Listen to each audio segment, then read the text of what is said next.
धन्यवाद दूची प्रदेश कांग्रेस कमिटीर सभापति भक्त चरण दास को जे समग्र ओडिशार उपभोक्ता मानकर दाबी को लेकर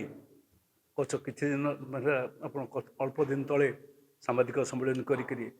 कार्यक्रम प्रस्तुत करते आज से संपर्क में एक विधिवत आलोचना है से आलोचना वितरक कंपनी टाटा सहित है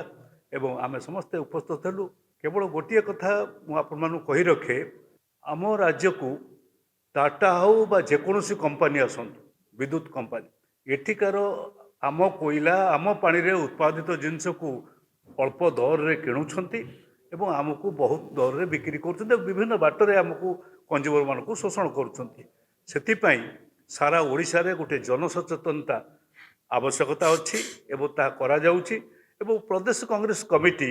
ए संपर्क रे तार स्पष्ट ये देला तार इनवॉल्वमेंट बा संपर्क आपण माने देखा पाइले ये जो गत सामाजिक सम्मेलन आज कार्यक्रम रे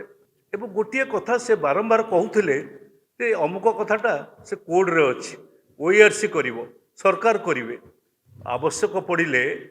कांग्रेस पार्टी आशा करी सभापति महोदय एवं अन्य समस्त नेता मैंने अच्छा लोकों साथी रहिबो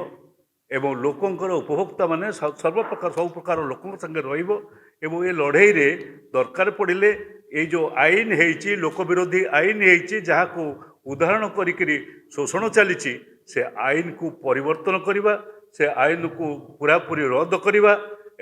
आईन अमान्य करवा ये कार्य समस्ते करियो बोलिकरी मोर आज निवेदन एवं आपण मान सामने कांग्रेस नेता मान पाखे ये सब तथ्य आपण पाखे रखी।